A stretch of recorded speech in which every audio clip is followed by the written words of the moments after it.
Good morning. This is Navy Old Salt Gamer. I'm back on Steam. I'm going to do Sea Power today. Now I switched to the where is it? Stable beta branch because there's scenarios on there now. But I wanted to pass out to everybody that you may have issues with this, especially if you have mods downloaded. So what I ended up doing is I reinstalled it. You can click on this, and I'll try and do this as fast as I can because, well, I'm wasting time, but I'm not because it's important information. So if you click on beta and you select this on the pull-down menu, it'll automatically update. You select stable beta branch, it'll automatically update all your files. You would think that would be enough, but it's not. When I signed back into Sea Power, the scenarios were not in the menu. And after doing some research online for quite a while, I found out that that is not an uncommon issue. If you switch to the beta branch, you have to uninstall Sea Power, reinstall it in the stable branch.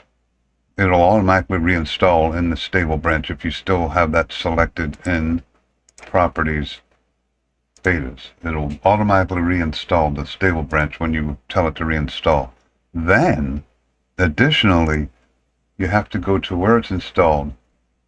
Go to Steam. So this is it's installed on my D drive.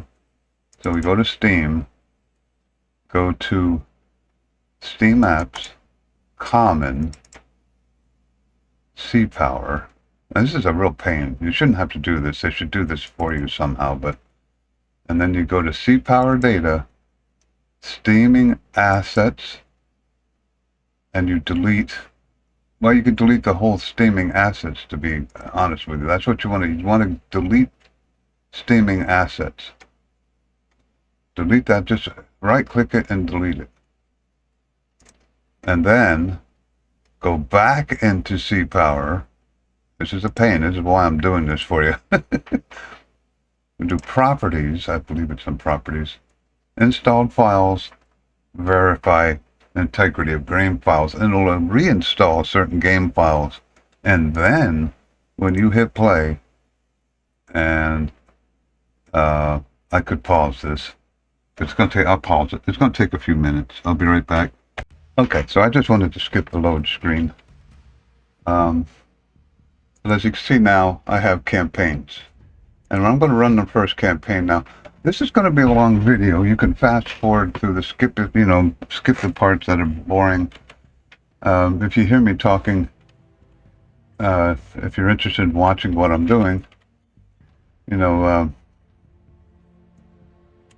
I guess I could fast forward to, if I don't fast forward to it, this is going to be a long video. It's going to be about an hour. But I want to show you this in real time, which, as a Navy vet, this is how it is. It's a very long process. So let's play this. Now, a lot of people get confused by this opening screen. The first three things on it, once it's done, it is done. Why? I guess it's still, there we go. These are just news articles. It's just basically saying, hey, Skylab is done. They re-released this ship to monitor missile activity. And then this one just says that, tensions are rising, and they're going to send this ship up to monitor a Delta III's missile launch. And now they're saying, yeah, they're SIGINT out, saying that there is going to be Delta III launch, and this is the actual mission. So these are not missions. These are news articles to kind of give you background on the scenario. So now this is the mission, and we'll hit that.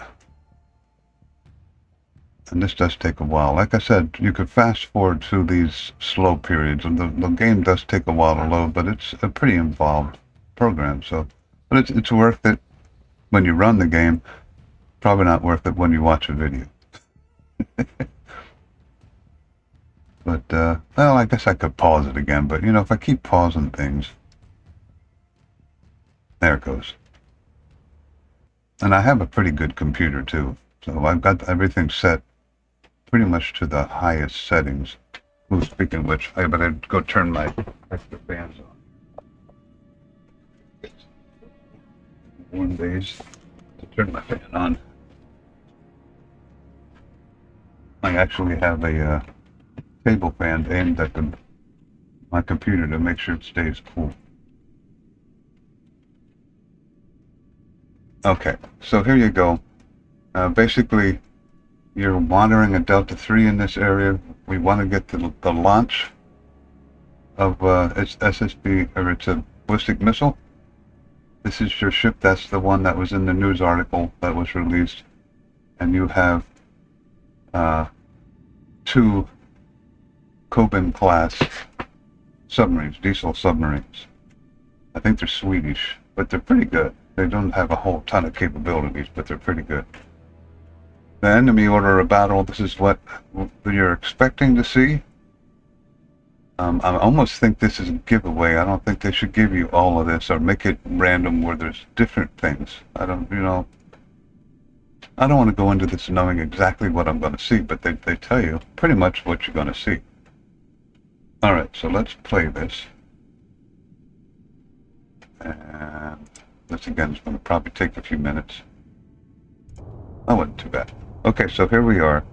This is the Kobin class submarine. Multiple surface contacts detected. Okay, so I got some surface contacts already. I'm going to send... I'd like to kind of keep these guys together, so we're going to kind of put these in the same... 030. Turn to course. Same rough area. 7. Hell my. These are very slow, so I'm going to keep them both at 4, because that's plenty slow to do operations in. And we're going to send one up to periscope depth, 1-3. Dive I. and put this one just above the layer.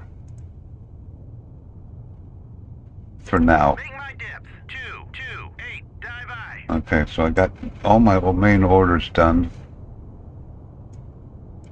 Let me adjust this a little bit, make that a little bigger. Again, like I said, this is going to be... I'm not going to speed through this. Okay, so here's the opening message. We anticipate the Delta III to be in this current area, so now they've given me an area of patrol. Recommend loitering here to maximize sonar contacts and gaining track. Very well.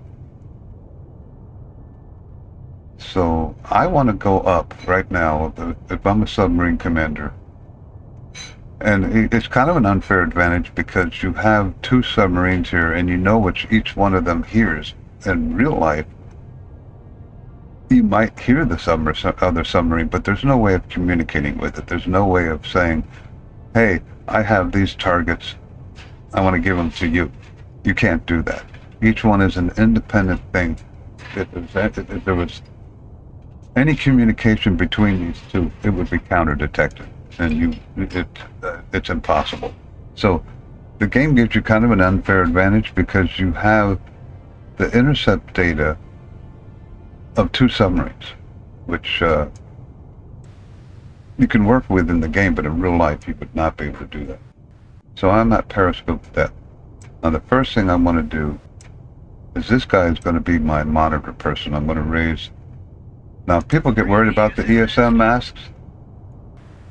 I literally worked on the receiving end of the ESM mask when I was on submarines. So I know a lot about this. They do, you can see them, but you got to be really close. This is not going to be a counter detection threat unless you're really close. So this is not anything to really worry about. I'm not sure how the game controls it, but it's not anything to worry about. So I'm not picking any ESM up at all. I'm going to leave that up. So this guy is going to be doing the 4 knots. This guy's going to be doing 4 knots. It takes forever for submarines to turn at 4 knots, by the way. So now I have a noise coming right at me, so I want to be a little cautious with that. Let's go straight north. Turn to course. 000. Hell my. I mean, he's... Air. contact Oh, detected. new area. Okay. EM admission. Let's get the information on this. So, and this is another fallacy. If it took me this long on the submarine to identify this air emission, I would be fired. I have to know within 10 seconds what this is, literally. Or I had to. Track 7. Okay, so hostile helo. 4 is classified. I would know immediately that this is a wet-eye radar. I would have known that immediately. I have those specifications. New air contact detected. I still remember. And I've been retired for like 20 years. I still know what to look for to find that. So that's kind of interesting. Let's see. So I got something else here. That's another air. Now, that tells me that there's something interesting going on up here, because I got, and I don't know why, oh, I can't click on it because it's just, well, I should be able to click on it. Why am I should be able to see it. There it is. So that's a helix, I believe. Helix or a hormone, I don't know which. Probably a helix. Does it say anywhere? Okay, I think it's called a helix helicopter, I'm not sure. Helix or a hormone. So he's flying south, so what's behind him? What's going on there? That gives me an indication that there's something going on up in here of interest. And I want to head that way. Now, with my ESM mask up, this guy is, let's click on that. He's 16 nautical miles away. He's not going to see me at 16 nautical miles. Like, if he gets within 8, I might get a little cautious. But I'm not too worried about it right now. One thing I will do real quick before he gets too close, and I'm going to stick the periscope out of the water, see if I can see anything. Now he's moving in here pretty quick, so I'm going to be a little cautious with this guy, but he's pretty far away. Okay, so I've raised the scope, taken a look around. That gives me no additional information, so that tells me I don't want to leave the scope out. You're just exposing yourself and you're not gaining any information. You're gaining ESM information on this helo, so it's worthwhile keeping that out to see what's going on. And he's 13 nautical miles away. This guy is just above the layer, so he's monitoring sonar.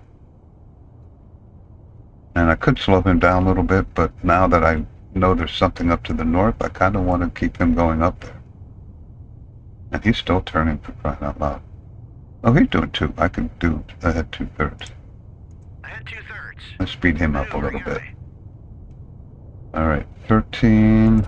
He's now 12 nautical miles away. I do not want to get counter-detected at this point, so I may, out of an abundance of caution, since there's nothing else going on right now, I'm just going to lower the ESM mast. I said I wouldn't do that fast, but now I'm going to lose contact with this guy, because now I've lost my own sensor. But I know he's up here, and I know he's coming down. I'll give it a few minutes. This is where you could probably pause it, because, like I said, I'm going to run this in real time. This is real time.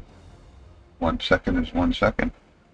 So this is an actual, how this would be in real life, how you would discover something, how you would react, what you have to consider. Let's see if I can identify anything more with these guys. Merchants. So that looks like a merchant. It is a merchant. So I'm going to classify him as neutral. What about this guy? Do I have any more information on him? Merchant. This is a Russian merchant. A specific one. There we go. The Fleet Auxiliary. Chances are that's a merchant, so I'm going to do him as neutral. This one. Did I click on it? I think I did. Might be a merchant, but why would a merchant have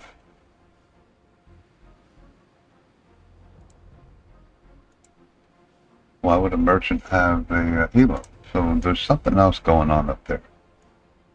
I'm confident in these two.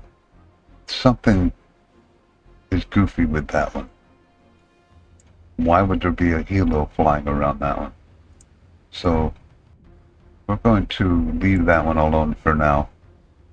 And I'm going to very quickly get an update. And this is what we do. You raise it, you get what you want, you get a bearing. New air. Contact detected. Alright, so that's the one closest to me is not here. So that concerns me. So I'm going to lower the ESM mast. Lower the ESM mast. That guy's going away, so he's not too big of a deal. But now what happened to the other one? Now the periscope is actually harder to see than the Upscope. ESM mast in real life, because it's a lot more narrow. Let's see if I can see that helo, and there he is. Track 7. Okay, he's pretty close. I know where he's at. Classified. Drop the scope. Helo. And you literally do that. Raise the scope, take the sighting, get a bearing, lower the scope. That's how you keep yourself updated on information. Now he was pretty close. He was, well, I lost him, but he was probably maybe 5 nautical miles away. So that is within threat detection of something sticking out of the water. You don't want to have too much sticking out of the water at that distance. Uh-oh. Okay, so the USNS ship, the Skylab, ex-Skylab ship was taken over by Russians. It was boarded. They killed the crew. And they're considering it an act of war. So now, if there's a SAG out here, I have to destroy it. And I do not want to destroy the Skylab ship, because we're going to take that back over with Special Forces. So now my mission has changed. Track So this has become a wartime. 3 is classified. Hostile warship. Alright, so I got a hostile warship.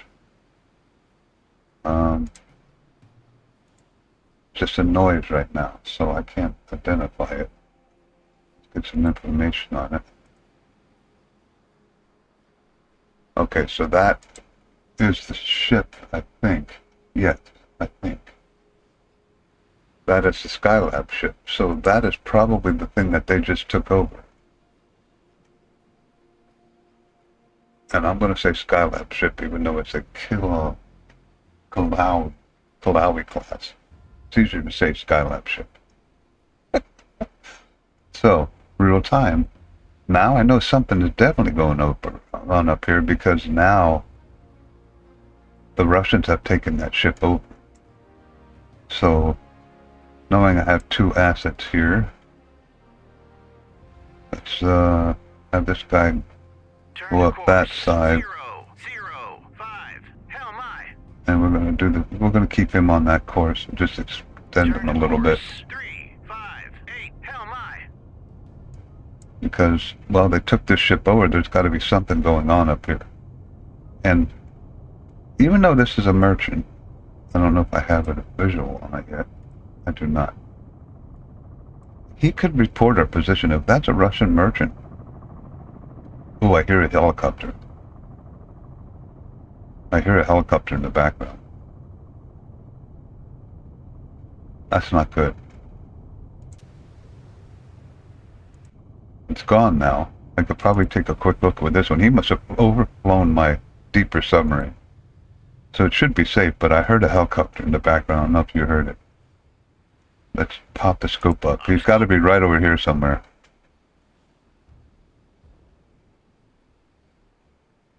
There he is. He overflew my other my other submarine. Went right over top of it. I actually heard it.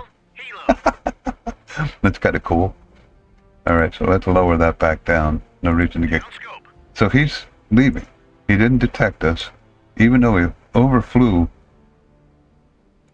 the one submarine. It was at 286 feet or something like that. Let's put the ESM mast Raise up. the ESM mast. Where is this guy? He's at 228 feet, so he's not going to see him at 228 feet. New air. Contact detected. Okay, so I got another error. That's way up there going away. So there's something going on definitely to the north of me. And again, if I didn't respond, if they knew there was a contact up here and CO or whoever's in charge of the boat wanted to know what that is, I could not take this long. I would have to know, at least give him an estimate. I don't know why. Yeah, okay, so that's hostile. Mushroom is a hostile, probably a helo.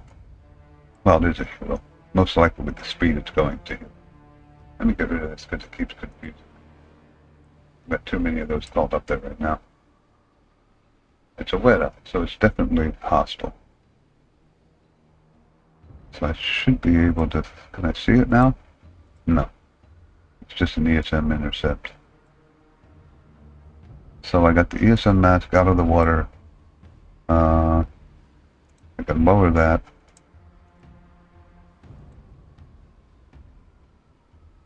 Lower the ESM mast.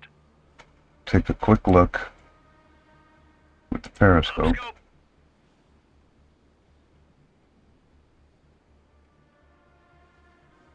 Okay, so that helo 701 is now flying over this way. So he came down, Helo. now he's going that way. So that's kind of interesting.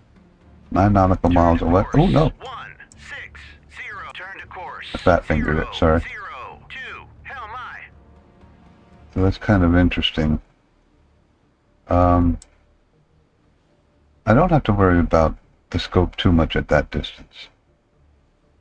It also depends on how fast you're going in real life. 4 knots, you don't create too much of a splash or a wake. I don't know how realistic that is in the game. But the faster you go, the more ripples you're going to make, and the more, well, the easier it's going to be for them to say, hey, there's something over there.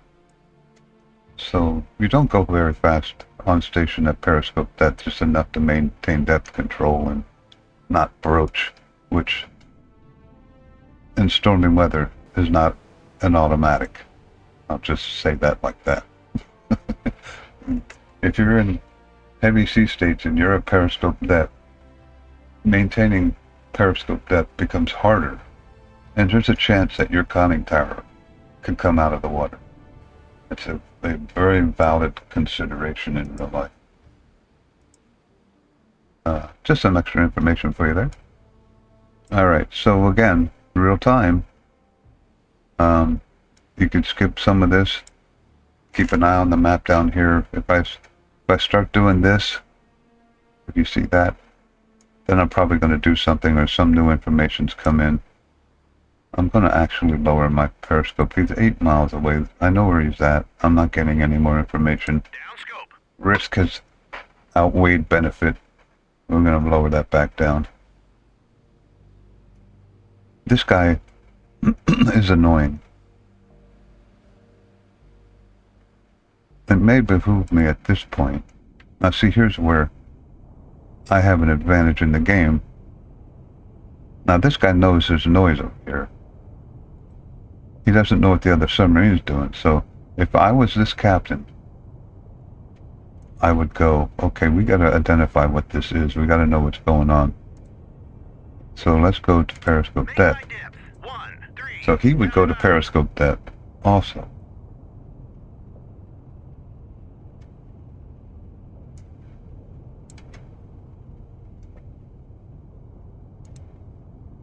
No, I still only have a noise here. It's identified. as. So I know it's this guy. It's got to be. He went hostile as soon as I got that message. Kind of an unfair advantage also, because we wouldn't know that at that point. And well, they could have fed us the location. So yeah, I guess that's okay. And I don't need that anymore. And I kind of don't need that anymore. Since I know what my formation is, it's two ships. They're acting independently, so I don't need a formation editor.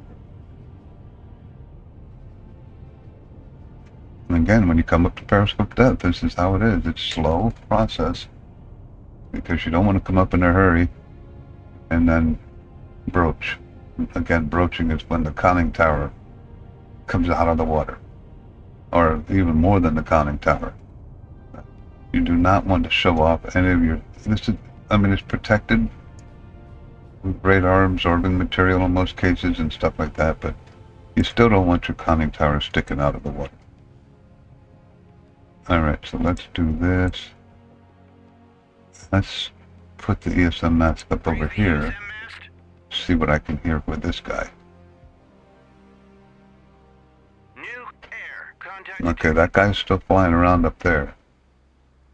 Now, in real life, there would be no reason for a helo to fly down here without radiating. Helos, if they're flying, they're radiating. It just doesn't make any sense for them to do. Now, if they're not on station, they might fly to where they need to be and then turn their radar on. But they would not be in MCON normally. So nothing with that. Let's raise the periscope and see if I can see anything from this guy. Multiple air contacts detected. Visual. 2 air contacts. Neither of them are radiating. Surface contact detected. Uh-oh. Okay, so that's going to be something pretty interesting. It's a noise, so I don't have any ESM. Well, don't. Let me raise the mast. Let's raise this guy's mast. Because the other one's got, see, here's another advantage. The other one's got helos down there. This guy would not know that. But I know it, because that's the game. Do I get anything from him? New air contact detected. Okay, so I have that air up there. Now he's radiating up there. Interesting. So I should be able to see this guy, because... Nope, it's visual. I should be able to see him. Why shouldn't I see him? Interesting. Track 7013 is classified. Another helo. Hostile helo. There's a lot of helos around here. Alright, so let's... I know what it is. Down scope. Risk to, gain... Not doing me any good. So he was flying that way. I still got a merchant coming down at me. This guy's probably going to be hostile. Oh, there we go. 7014 is classified. Hostile warship. I don't know what it is. It's information. Okay, so it's probably the Cresta.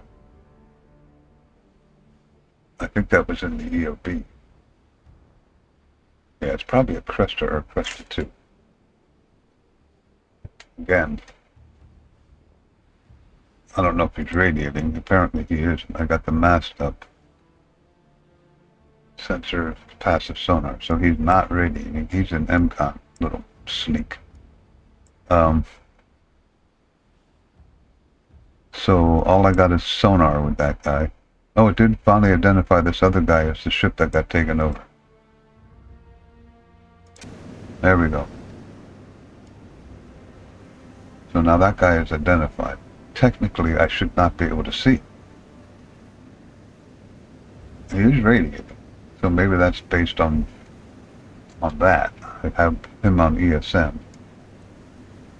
Can I see the other ship? No. So it does withhold information pretty well. It's kind of nice. I mean, I know there's a ship up here, but I don't know what it is yet. And where is he going? And he's at roughly 13 knots. So my task, if this is a hostile warship, this other one, my task is to sink him. So where is he going to be in an hour? 13 knots. So in an hour, he's going to be roughly here. Roughly. That's probably a little too much. 12.8, I think he was doing. But somewhere right in there. So I want to position myself for this guy. And if I stay in this area, let's move in a little bit closer. Now at 4 knots, where am I going to be in an hour? I'm going to be right about there, so maybe I should come over this way further.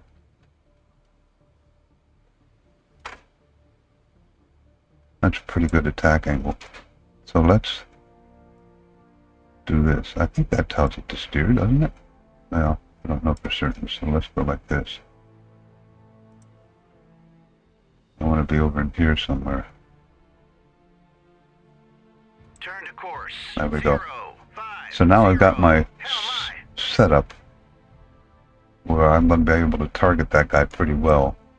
And that gives me a pretty good idea where I want to be with him too. So let's just do something like that. 0, 0, In case he needs a cage. I guess this guy's going to be my main offensive guy. But this guy's coming in. He's going to be a problem. He's going to be a problem. He's doing what? He's doing 11 knots. So where is he going to be in an hour?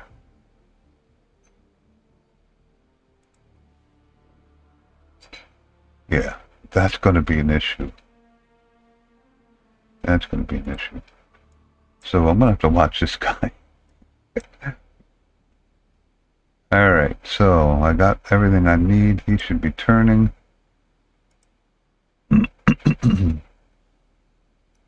Course 251. Like I said, it's a very slow turning process. I got the ESM mast up. New surface contact detected. Ah, what do we got now? There's a noise.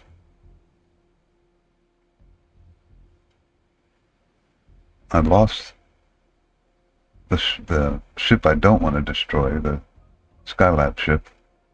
He's being masked by other noises around him now.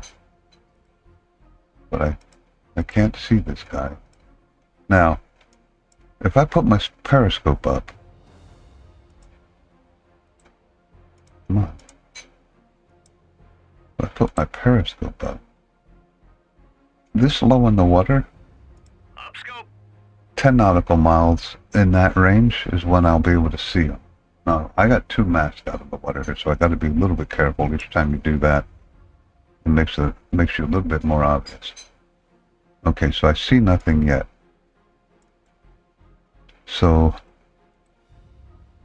let's get rid of that. Periscope is not helping me. So now, let's put a range ring of around 10 nautical miles.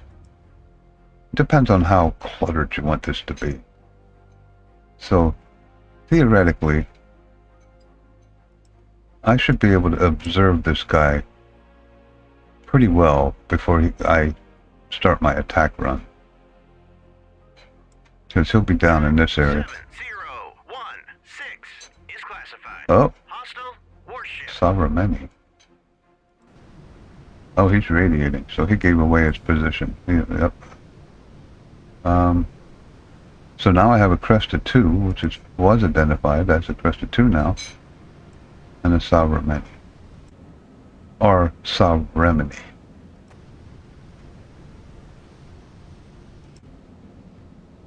and you can see both ships now. And there's the, even though I don't have him detected, that's probably an unfair visual. Because I don't have him detected anymore, but I can see him from the other two ships.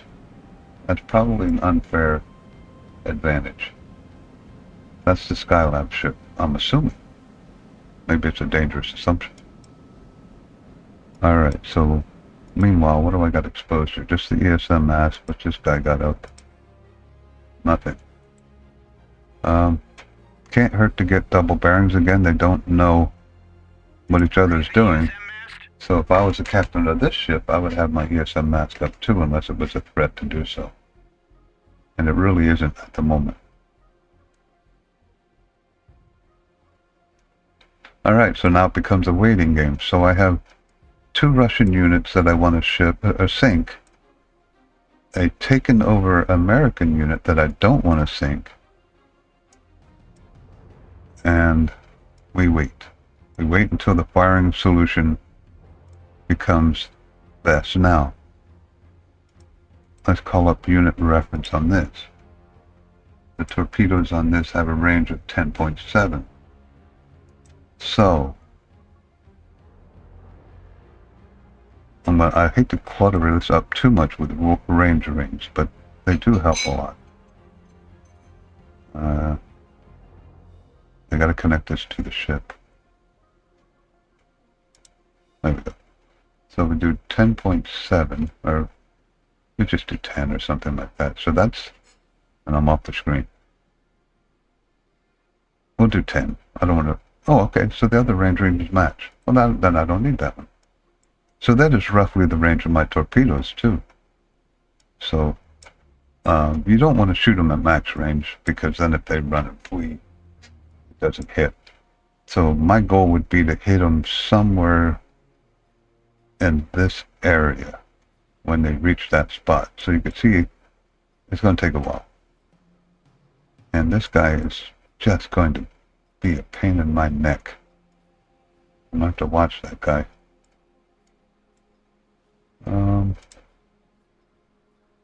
I could do a 10 nautical mile range ring from this guy. Again, this is just the estimate of when I should be able to theoretically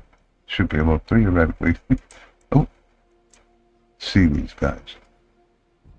Somewhere around 10 nautical miles. Depends on... Surface contact detected. So there's my range ring of that. 1-5 is classified. Hostile helo. Oh, where's that at?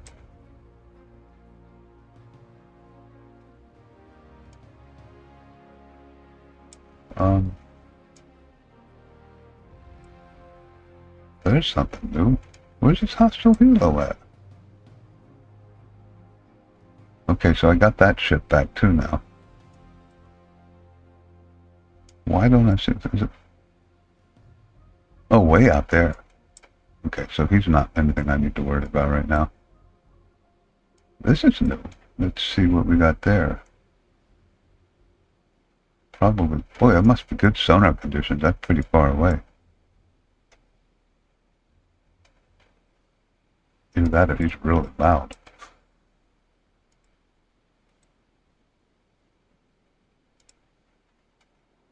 Merchant. He's, well, I know it's not the it's a Charleston. But chances are that's a merchant also. Oh, it just shrank down. It's a merchant. Alright, so we're going to call him neutral.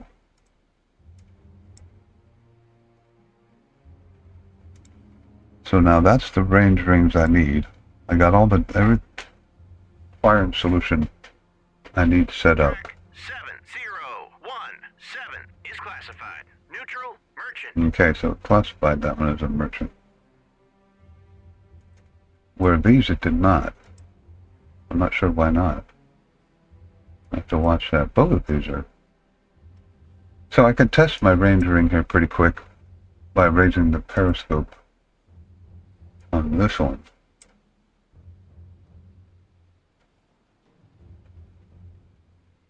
To see when I see him. It should be around 10 nautical miles. I mean, give or take.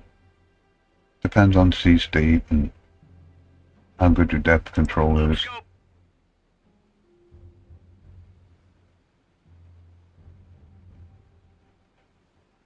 I could, Track 7018 is classified. Hostile helo. oh, there's another helo down there. I see him. Visual. So he's up in the air. That's why I can see him 10 miles an hour. He's above the horizon significantly. This guy, I cannot see yet.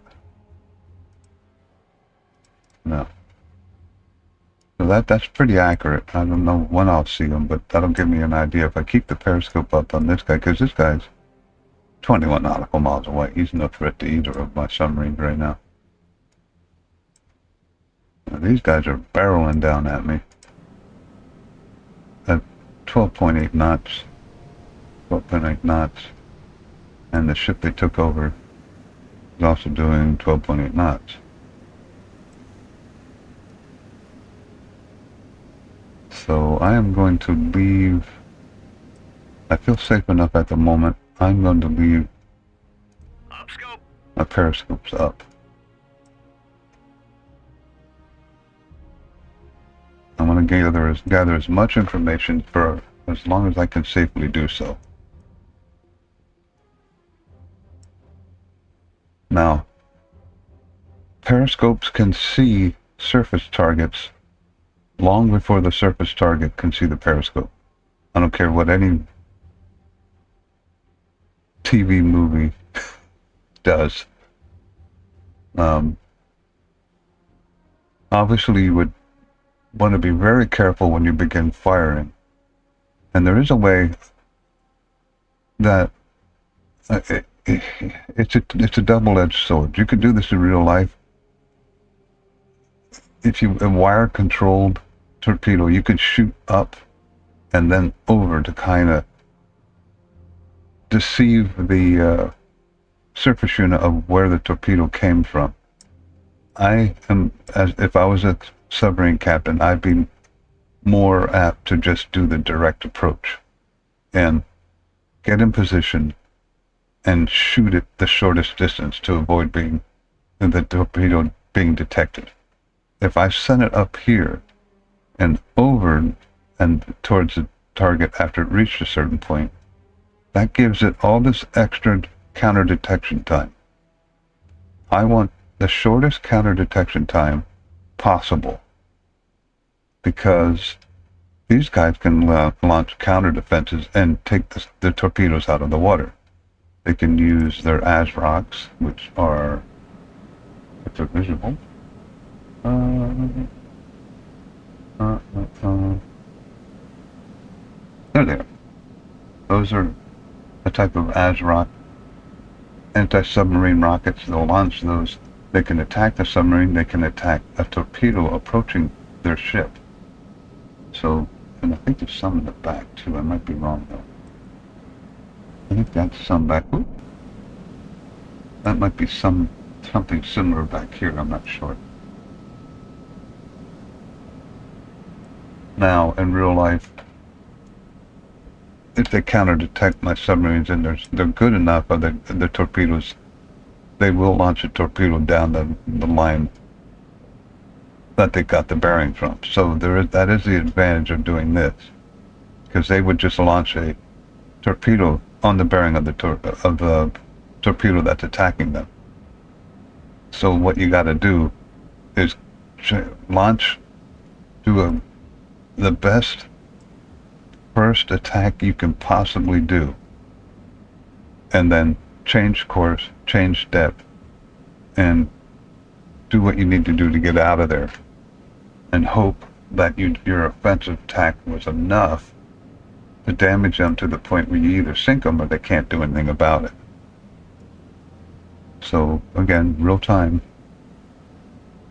I still can't see this guy, huh? It should be pretty soon. I should be able to see this guy. Got both masts out of the water with him. Both masts out of the water with him.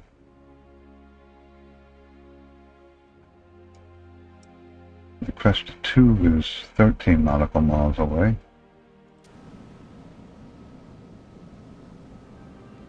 These ship pictures, by the way, are incredibly detailed and realistic. They did a really good job. I don't think there's any crust in service anymore. I think they're mostly rusty and sitting in port somewhere. The Russian Navy in real life right now has been devastated. Their Navy is, if it is a threat, it's barely a threat anymore. It's kind of a shame. Misuse of the government and how they did funding and stuff, and attacking Ukraine is it just devastated them. Not smart government in my book, but that's just me. Still can't see this guy. Still just a noise.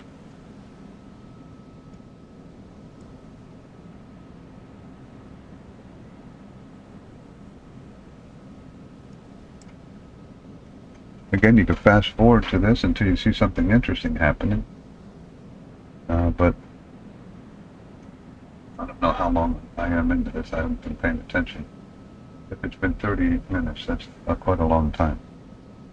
But this is, like I said, real life. This is going to be a real life time scenario. If you want to fast forward through it, you can.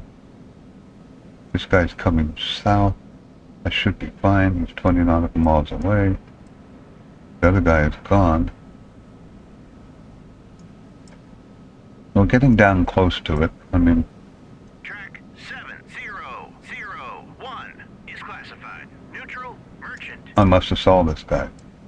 Visual. So that is pretty close. That's pretty darn realistic. Said 10 nautical miles, and there you go.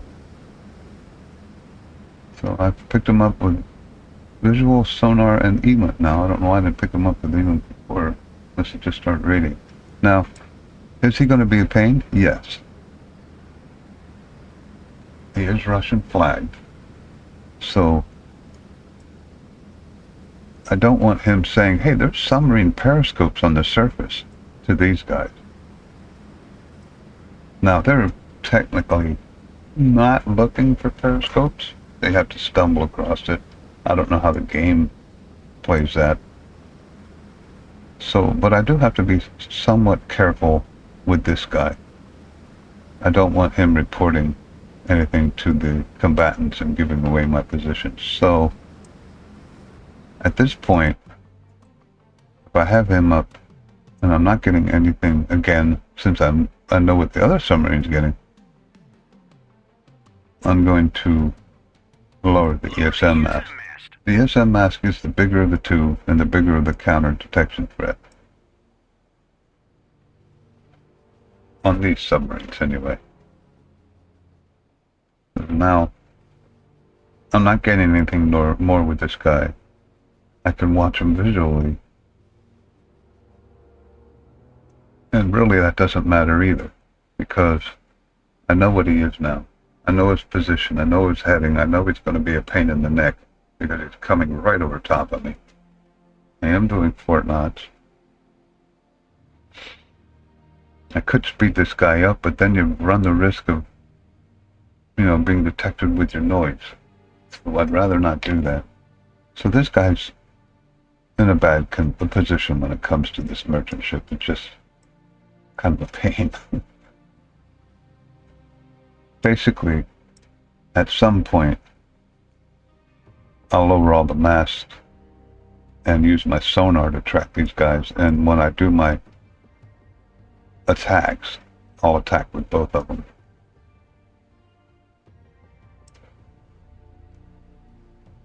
Now the other thing I have to consider, if I launch on the Cresta first, and this one gets hit, the Sovereigne's gonna, Sovereign, however you pronounce it, I think it's Sovereign, to be honest with you, it's gonna say, hey, I gotta speed up. So, it's the whole duck hunting thing where you shoot the one in the back first is very realistic. Since this is a longer range one. Contact detected. Okay, that's that guy down there. He's just going in front of the SAG patrolling. Little does he know he's already directly overflown me. But anyway, you shoot the guy in the back first. So this is going to be a longer torpedo run. So I'm going to shoot this guy first, then this guy. And I might even wait like 30 seconds before I shoot at this guy. 15-30 seconds. And I am not totally convinced. There was more in the EOB than this. I'm not totally convinced. I don't have all the surface contacts yet. And I have nothing more in the cheater view. But if there's something else back here, his noise could easily be drowned out by the other noise. So, you know, make it harder to... Boy, this guy's just on a beeline for this submarine. What an annoying thing to happen. Absolutely annoying. I don't have my periscope, but oh, I do. Yeah, let's lower that. Down scope. I know where he's at. No reason to have that up. So now I have him on sonar and ELINT from this guy, I guess. Yes. Again, an unfair advantage.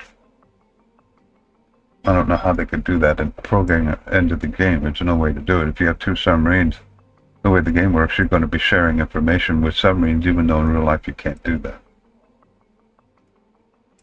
These will both be operating independently and have no idea what the other guy's going to do. See, I'm going to be able to coordinate my attack to attack all at once. Now, beforehand, they could say that you're the lead guy, and as soon as this guy hears torpedoes being launched, that's his signal to launch the torpedoes. But they can't share intelligence.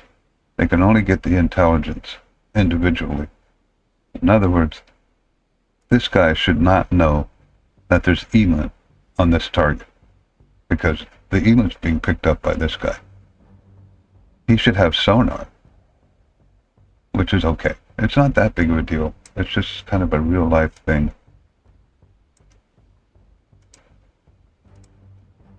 I got both masts out of the water here. I'm waiting to see visuals on this guy. Right now I only have sonar. So did he stop radiating them? No. I should have ELINT on him too. I do have the ESM mask up, right? Maybe I don't. Yeah, I do. So if he's radiating, I should have ELINT on him also. That's kind of a... It just says S. That's interesting. That one says ELINT. That one says ELINT. No, that one's just sonar. Interesting. I wonder what happens if I lower the ESM Lower mast. the ESM mast. I wonder if it's a game glitch of some kind. Raise the Raise the ESM mast. ESM mast.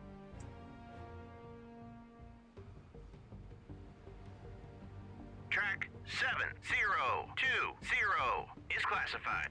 Hostile helo. Okay, I picked that one back up. But these should be saying ELINT. They're not. They're just saying S. Because he's definitely radiating. And he's definitely radiating. Well, I guess it could be rotating and not radiating, but that would be unusual. I got an E on him. Oh, I got a visual. Now, how can I have a visual on this guy? Maybe it's higher. Not a visual on this guy. So I got a visual on this guy. How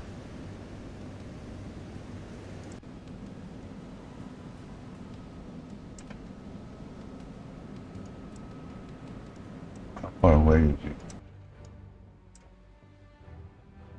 11 nautical miles, so he must be a little higher.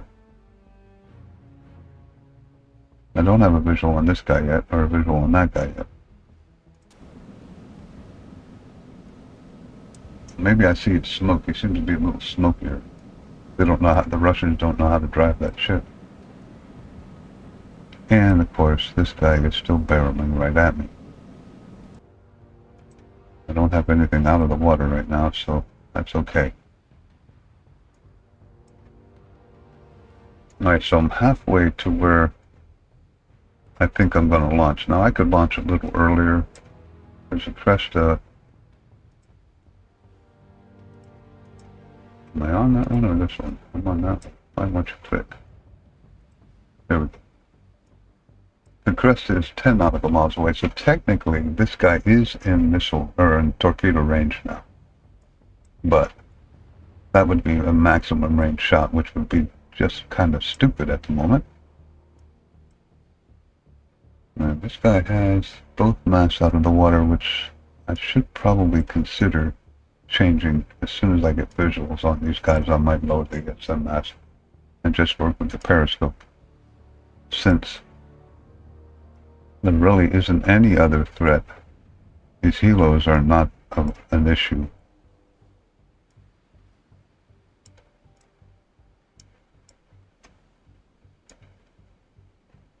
Okay, well, another waiting game.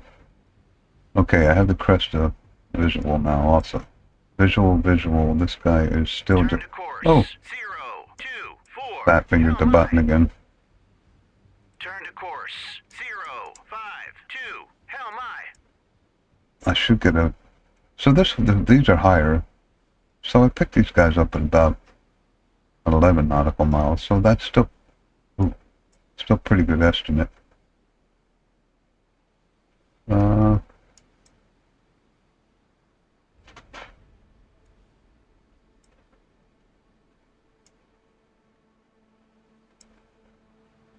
Waiting game. Waiting and learning. Did they try and trick me with the EOB, or something being masked back here? Intelligence says there's a Eutaloid somewhere. So as a submarine captain, you're thinking, where's this Eutaloid? And you're thinking, this Eutaloid could be anywhere. He might not be here. He might be behind these guys, not radiating. Interesting. Things you have to think about. Now this is starting to look like I may be north of this guy when he gets here.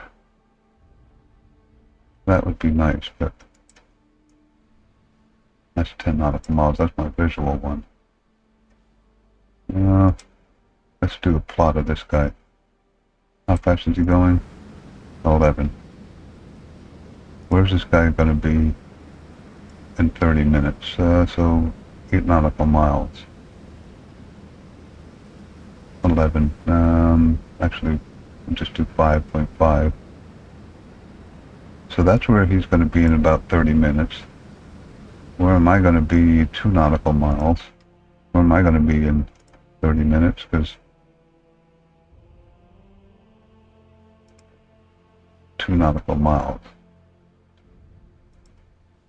So when this ship is here, I'm going to be about up here. So that is pretty darn close. But he won't see me because I got everything lowered. He won't know I'm there. I should be okay. But it's going to be pretty close. He can't do anything but warn these guys. Okay, so the Cresta is officially in my set range. The Savarmeni is pretty close. Remember, I do not want to have a torpedo hit this guy. The special forces are supposed to take him back. That line is making this one hard to click on. I got both masts out of the water yet. I got to start reconsidering that. I'm not really gaining anything. Do I have a visual on this guy yet? No. I may. Well, I have Eland on him. So I'm going to lower the ESM mask at this point.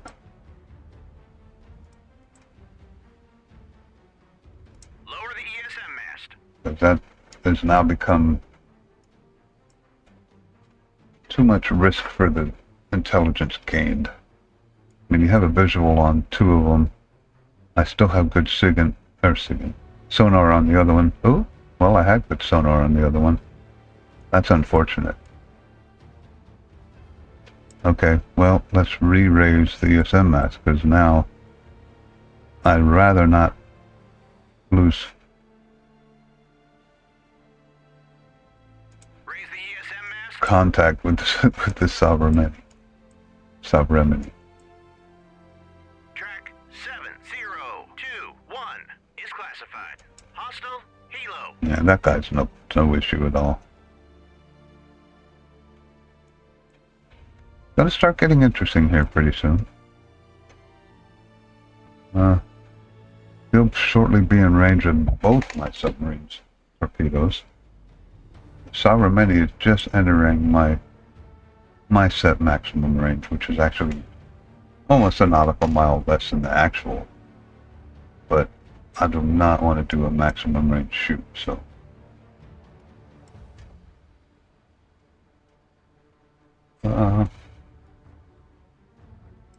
So I think I got the picture pretty well set here.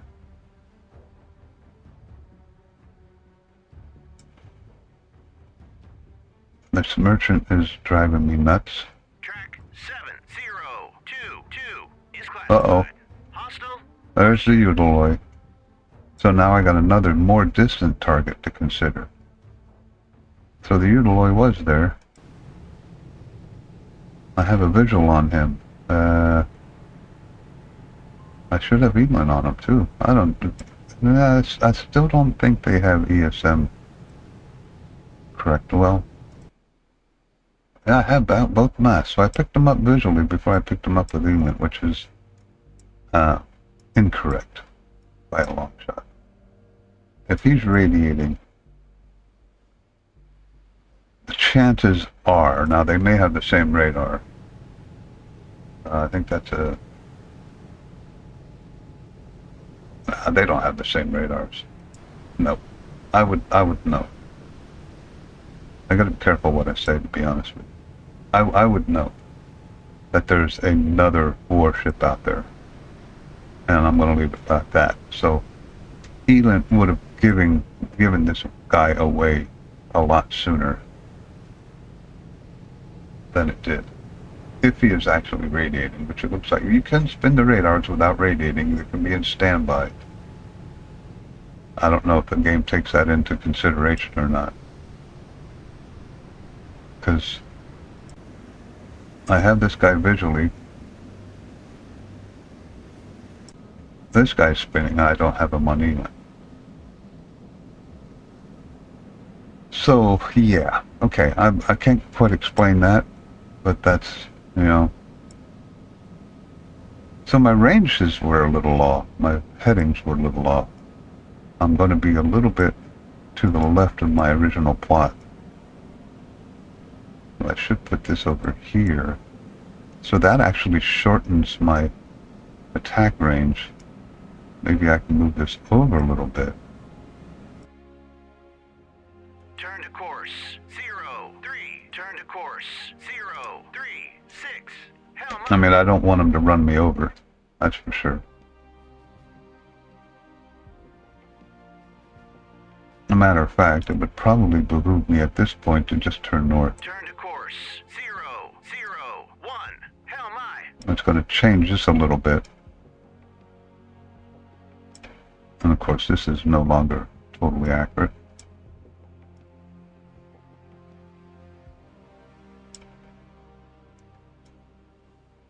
So what's the distance here? And what's the best engagement point? So 5 nautical miles is a good engagement point. So let's memorize that little location. Let's put a dot right around there. So that looks like a good engagement point for some of them. Now, I don't know much about these submarines. I know diesel boats are generally very quiet. I guess I could play it safe Ahead 1/3. and slow both boats at this point Except for that one. I don't want to slow that one down because that collision point would get closer. Not collision, but closest point of approach, CPA, would be a little tighter than I would want. So now, New air. Contact detected.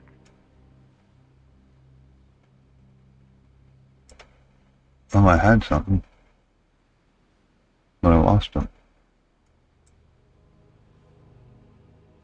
What I got out of the water here again? Both masts.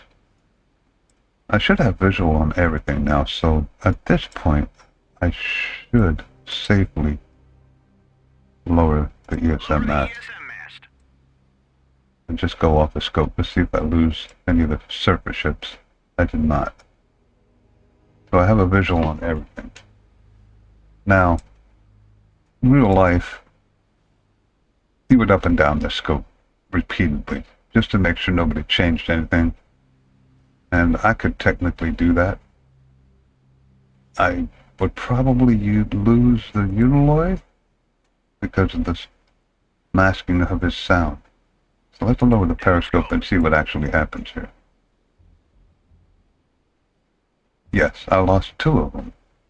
So, you know, in real life you would do that. You could still track these manually. You know where they're at, even though you don't know where they're at. You could have a, if nothing changed, position, and you would be fine. But basically, I want the Uniloid to be in here. Maybe even in here. I might be cutting this kind of close. I could lose my submarines if I get counter-detected here. As a matter of fact, I have no mass out of the water. Let's take this guy's. I'm going basically on sonar now. What I could, no, I can't raise that one. I'm trying to think how to maintain best contact with these guys. Nah, I'm gonna stay at periscope depth. And then when the Cresta gets down in this area, I'll raise the periscope. Probably go ahead and attack. But you know, this is what you would do.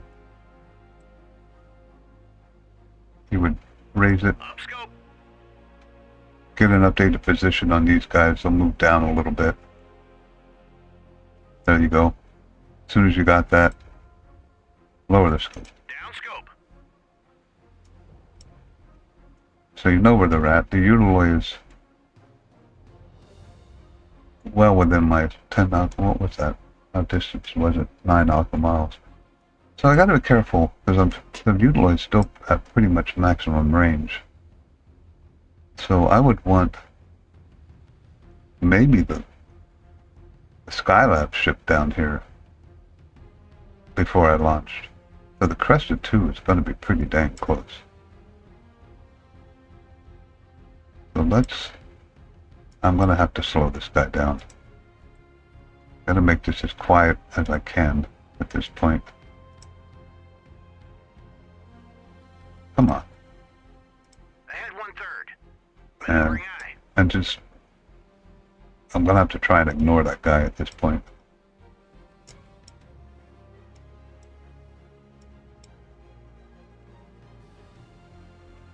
Yeah, I mean, these guys are coming right down my throat. Let's move this guy over here a little bit.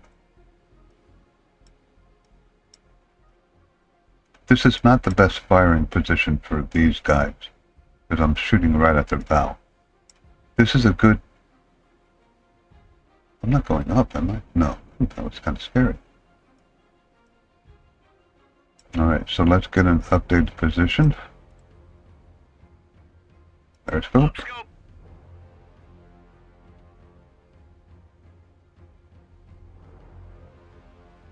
Got everything. Down Down scope. scope. 7 nautical miles, 8 nautical miles. So it's all going pretty good. Getting almost time to go time here.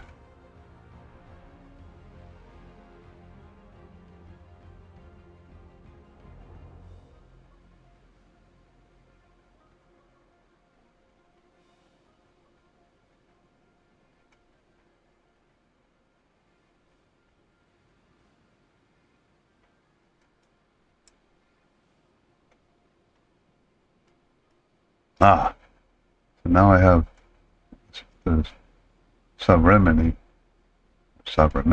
I keep doing that because there's a reason for that, which I can't share. I have that on sonar now, so now I have a good track on him too. It would be nice if I got the Utiloid. Then I wouldn't have to re-raise my mast anymore, the periscope. But I kind of doubt I'm going to pick him up without the periscope. I'd be surprised.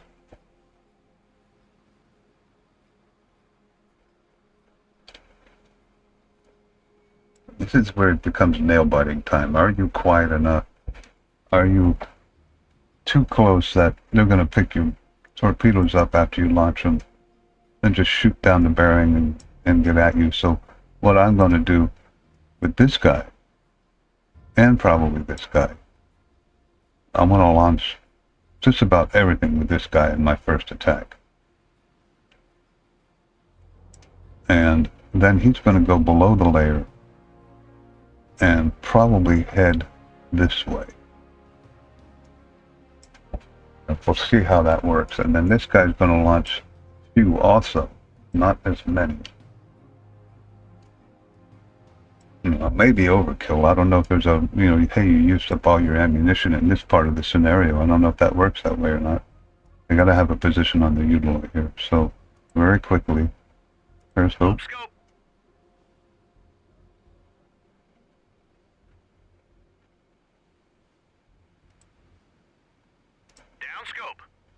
So I haven't updated these 8 nautical miles away. Getting very close to go time here. I may have to raise my scope to shoot at this guy and hope they don't see me. Because I don't have him on sonar, which is because this boat is so slow. You know, a good position to have been in was up here, but since, you know, 4 knots is what this thing does safely, I'm not in the best of positions. And Utiloid's masked, unfortunately.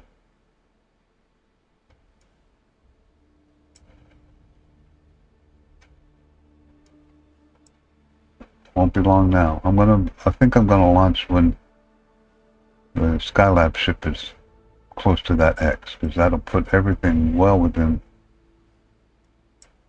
for them, holy crap range.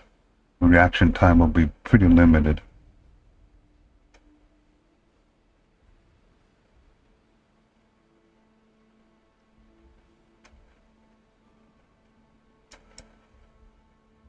And this is actually working out pretty much like I thought.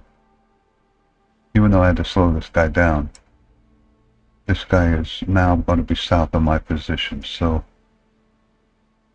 I would have liked to have kept going this way to get in a better angle at them, because like I said, I'm going to be shooting right at their bow. Maybe I can, we're just going to launch.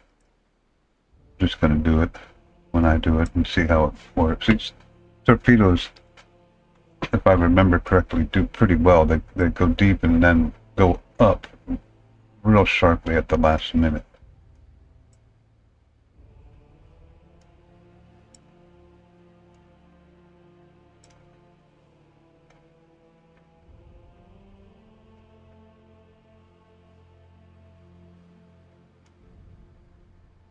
Nerve-wracking time on the submarine. You're like, get a quick. There's got to be a quick key for this. I should look for it. A quick position on the Utiloid here. Okay. Down scope.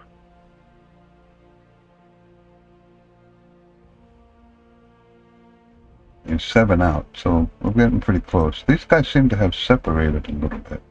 I don't think they're that far apart.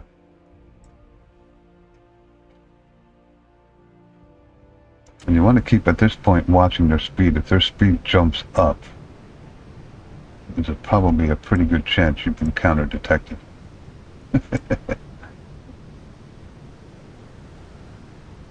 Alrighty.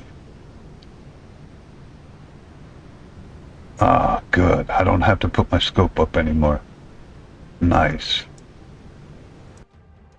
Close enough that I got it, so now technically, I'm going to go down. And as long as I keep the Utiloid, Make my depth. 8. we'll go down shallow. And hopefully I can keep the Utiloid on sonar. Now this is going to take a long time. It is going down, but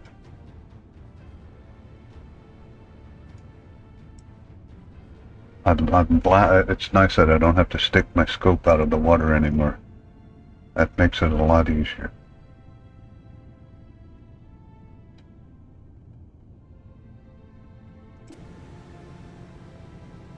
I'm doing 12.8, so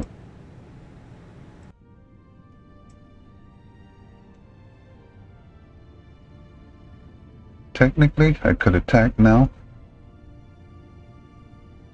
Utiloid's a fast ship.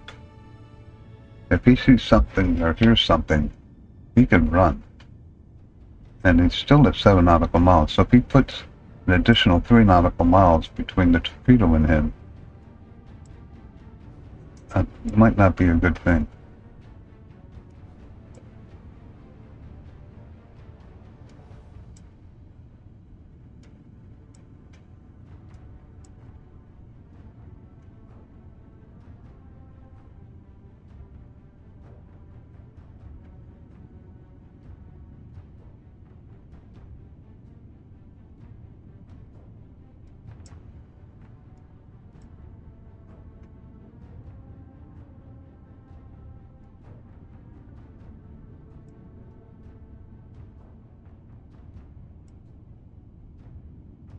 Alright guys, what do you think? I think I'll wait till he gets down here. Let's not rush it. Let's be patient. Everything is set up pretty much how I thought it would be. A little off, and this guy is not in the best position because of him. But that is what it is. This is going to be my main attacker. He's going to launch also, but we'll see what happens.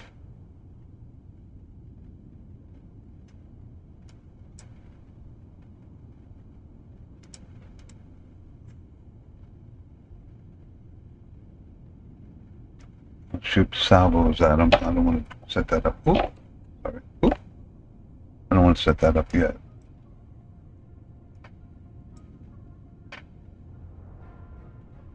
This guy's getting kind of close too. I have to keep, I'm going to be careful not to let him get too close.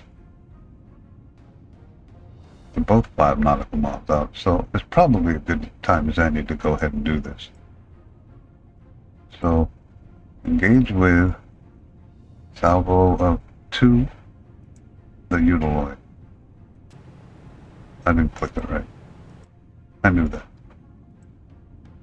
Engage with salvo 2, the Utiloid. Engage track 70. The Sabermendi. Whip it away. The Kersta.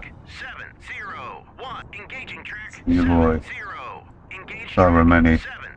Kersta. So there's 4 torpedoes, theoretically. 701. Now, you want to go Whip it away. Track 7.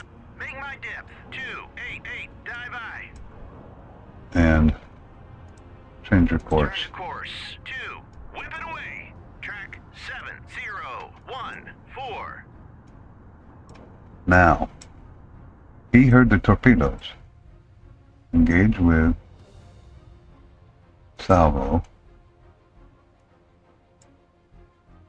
I can't really Engaging track engage. 701. Engaging. Whip it away. Track 701. I don't want to engage the Utiloid with him right now because it could hit the other target. It could hit my friendly target. Track 7016. Now, you... Oops. Go deep. Make my depth. 298. Dive eye. And I'm going to change course with you also. Go over Turn to here. course 061. Now we gotta watch their reaction. They have not sped up. They're oblivious. A successful secret launch.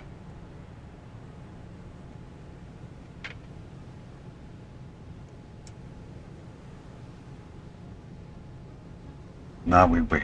The torpedo running time is not going to be too long at this distance. And we should hear sonar going off from these guys when and if they detect these. They probably will at some point. The Ural is the one that has the best chance to get away, unfortunately, because he's the furthest.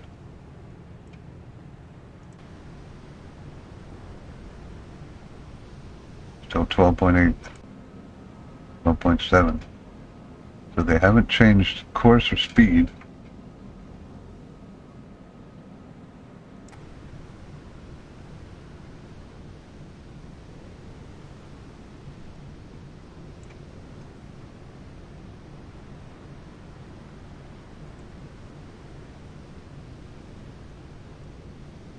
Still good.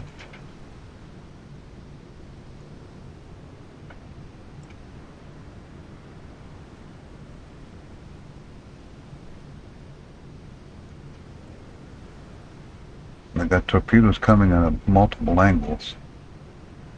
The Ural is the one that's going to be, like I said, the most difficult to hit, because I could not engage him with this guy without the torpedo going like right over or under this guy. These torpedoes are passive homing, so they have no active. That's what makes it so hard when they're to be detected. They can hear the torpedo screws at some point. And so far, they have not reacted.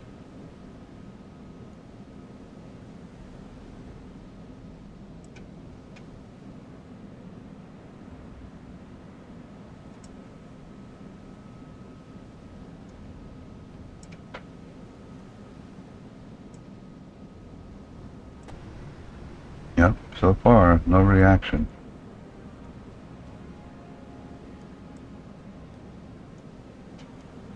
I guess the Crescent's going to still be the first one to be engaged.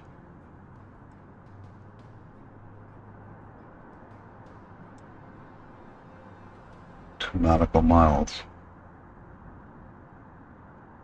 See, these come in deep. Below the layer, actually. And then when they get to about a half a nautical mile, they should start going up. And then they come up right under the heel, or the keel. So once they get above the layers, probably when they'll hear them. Still no reaction. This was a good attack. If they don't get lucky and shoot them all down. Or, so to speak, shoot them underwater. Still no reaction.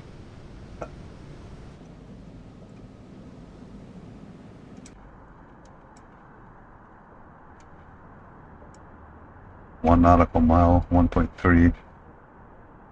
Still below the layer.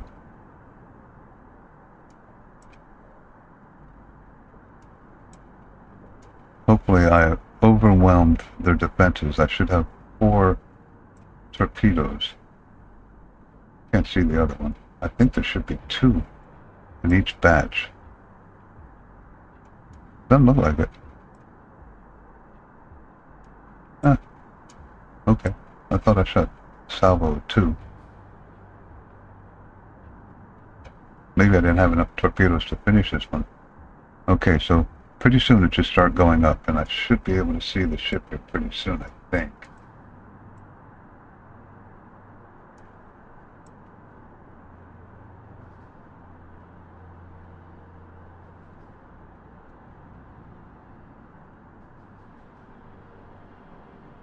See him yet.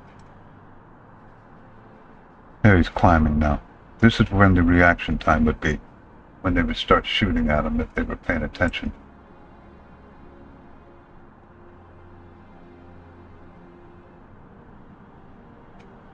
The torpedoes from the other submarine are coming in at the same time. That's perfect.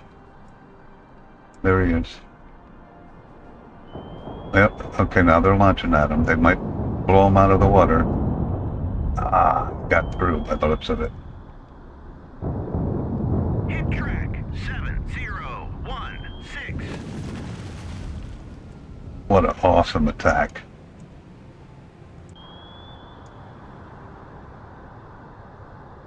Uh-oh. Did they miss?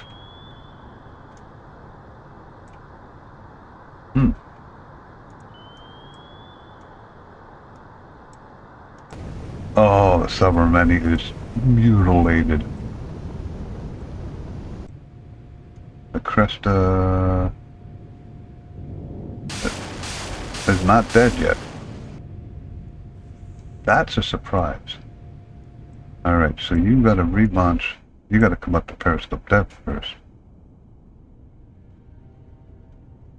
Or above the layer at Make my least. depth 228. Dive I.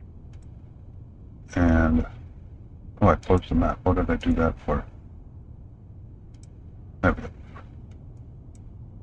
And you have to come up above the layer at this point. So I don't look like that. I don't think they've attacked me.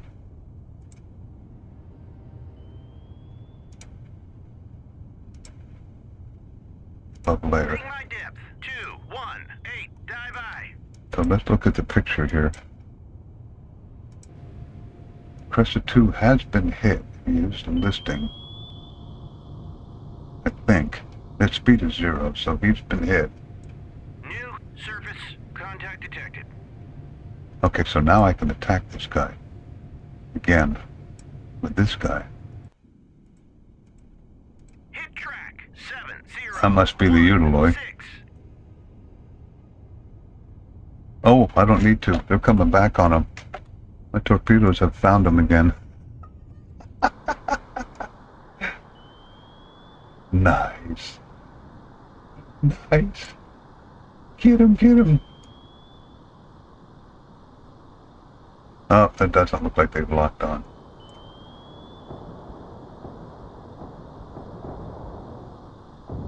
Hit track 7022. Did they hit him again? Oh, he's definitely hurting. Alright, the Saurumeni has been sunk.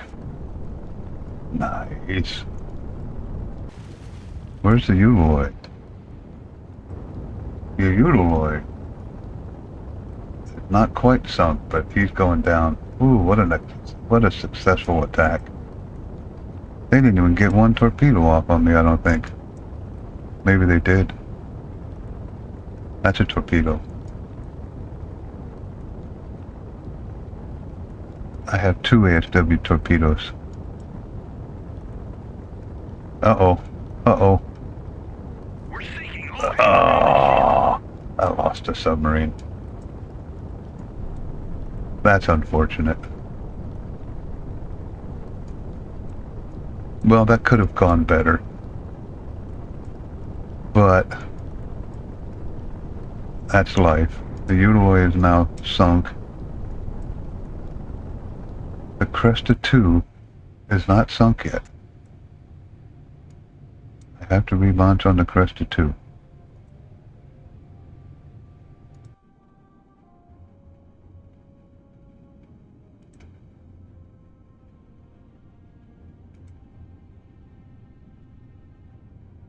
Engage track 701. Whip it away. Track 7014. This torpedo is still trying to find him. He might. He's searching. He's right there, guy. He's right there. Is he not moving? It is a passive homer. So, since he's not moving, he may go down anyway. Looks like he's in pretty sad shape.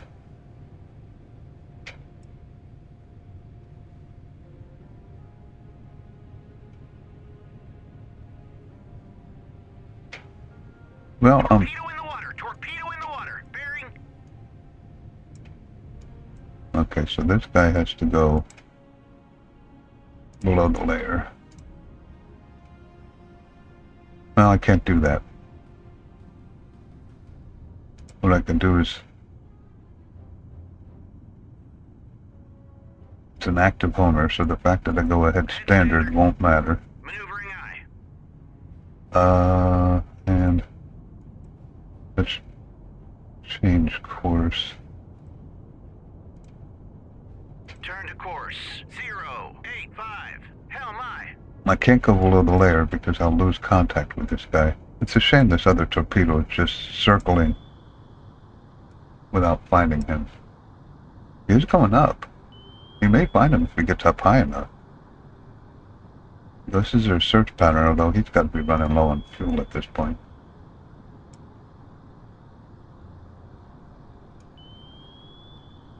Come on, he's right there. He's still at 215, so now he's not coming up now.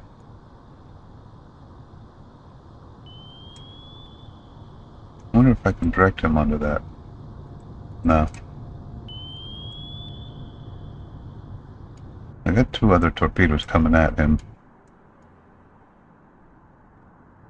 It's a shame I lost the submarine. I probably could have done the angled attack and avoided that. They probably just launched the torpedo down the bearing.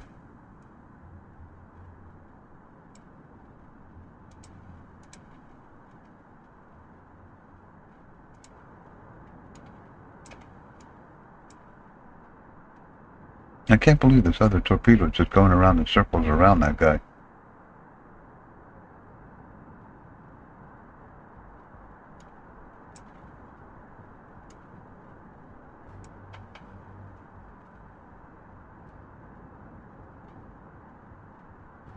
Of all the ships that I think I would have missed, the Cresta II was the one that I thought was going to be the easiest target to hit. And I ended up taking out the most distant target.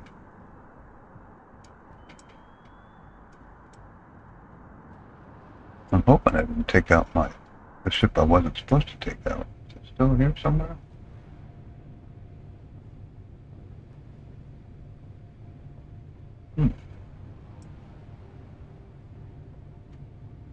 Oh, there he is. No. Oh, that's another torpedo. He's going the wrong way, so...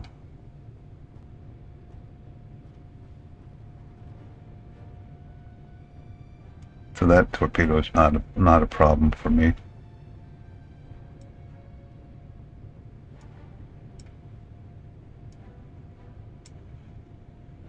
I hope I didn't sink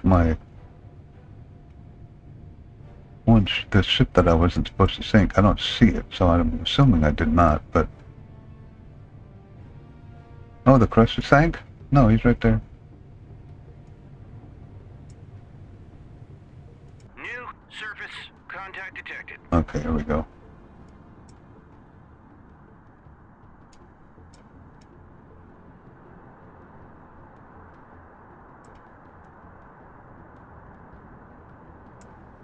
Cresta's doomed. I don't think he's going to be able to shoot down. First off, in real life, he'd be listening to this one like, it won't go away. He might not even hear these two coming in over that one. Is he going to have enough time to react? It's starting to come up, so we're at the half nautical mile point.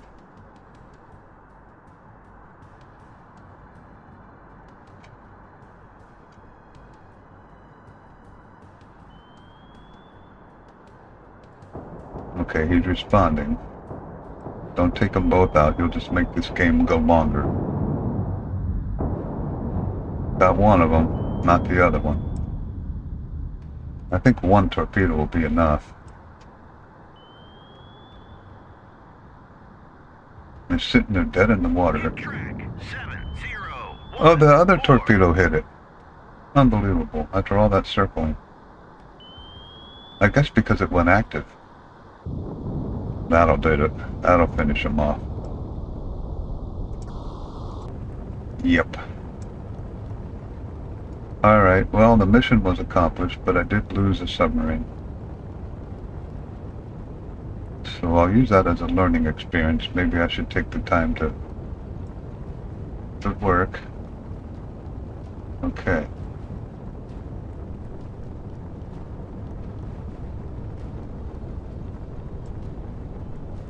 So I got one submarine destroyed. It's still a decisive victory, but it could have been better. If I hadn't gotten that one destroyed, it could have been better. But there you go. So we exit this. I don't know what happens next. Accept. Okay, and there's the second step of the scenario. I won't get into that with this one because this one's long enough. So what I can do is hopefully I can exit. I can save. And we'll put campaign, I guess. I did a save, right? Okay, now how do I continue this without...